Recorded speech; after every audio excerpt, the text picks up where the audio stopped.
dear students, and once again welcome back to the English online classes.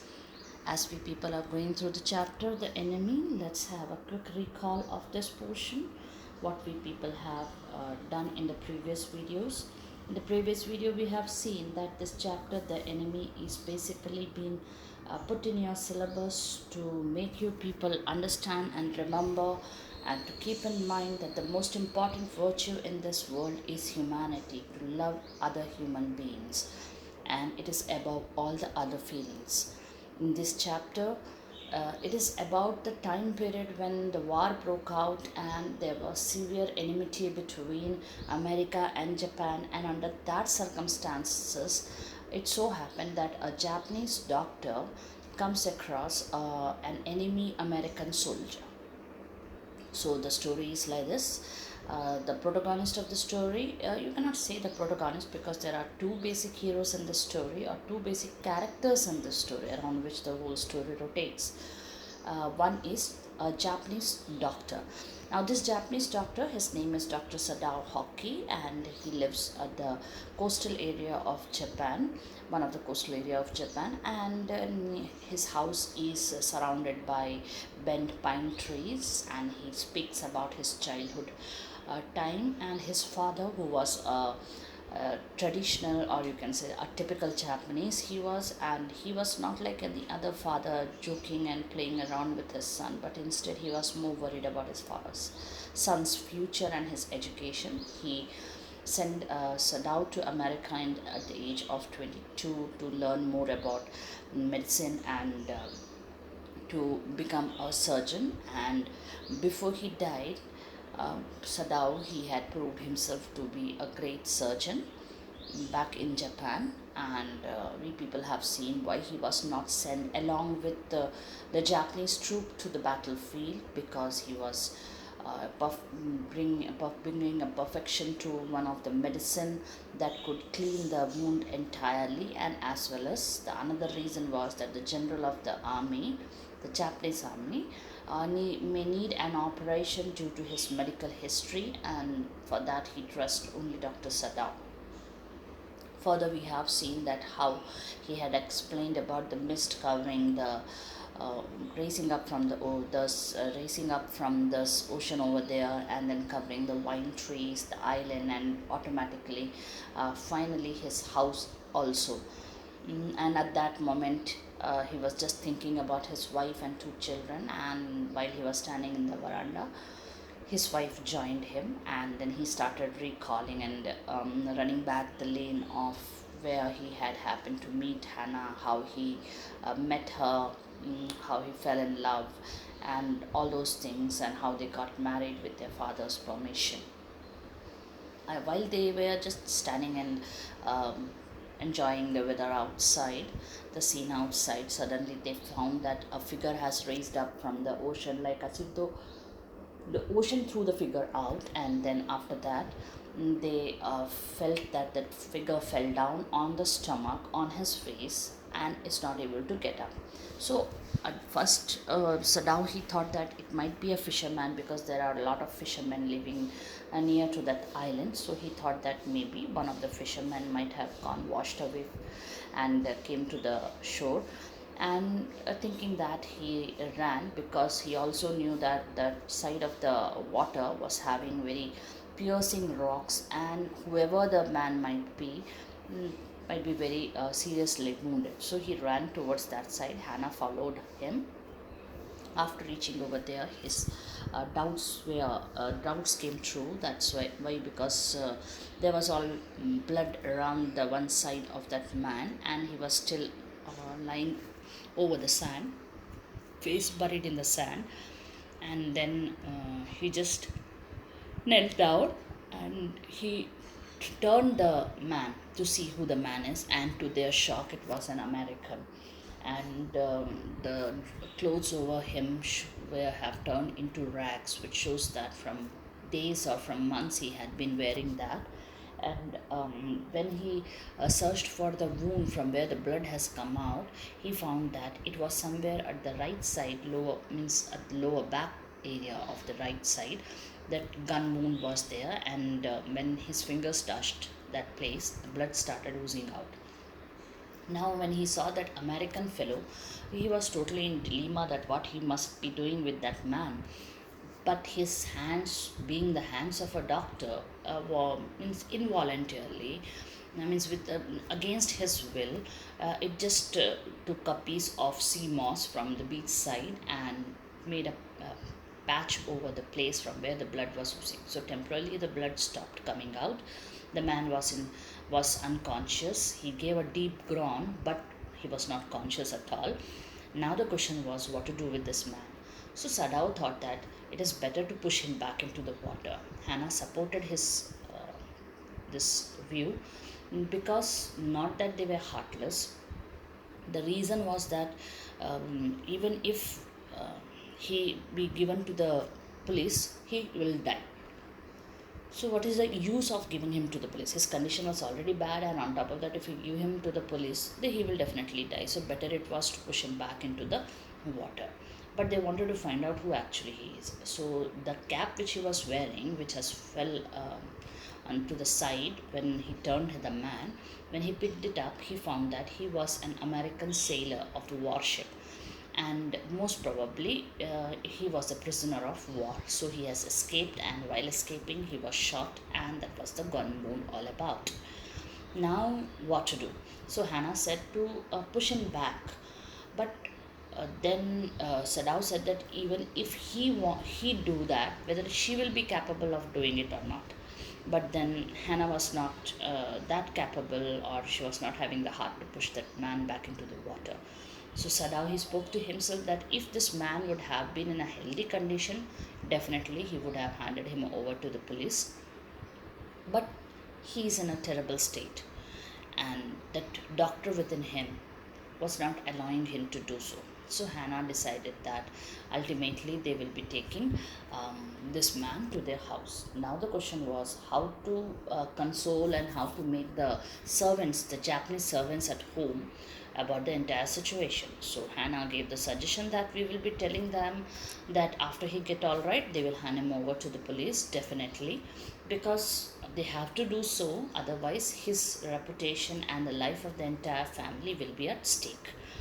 And Sadao also agreed to that, because he was also not having any kind of feeling for the American, because according to him all the Americans are his enemies. So thus decided, and they both agreed and took him to their house from the back entry, and they passed through a passage and they entered into an empty bedroom that happens to be that of Sadao's deceased father. And from the time his father died, they have not used the bedroom. They laid the man on the deep matted floor, and then Hannah went near the cupboard and took out a silk quilt.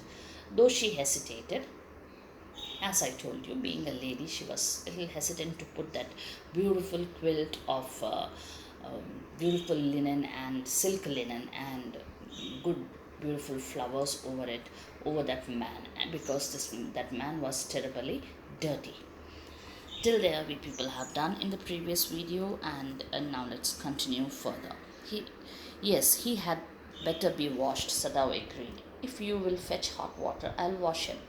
I cannot bear for you to touch him, she said. We shall have to tell the servants he's here. I will tell Yumi now.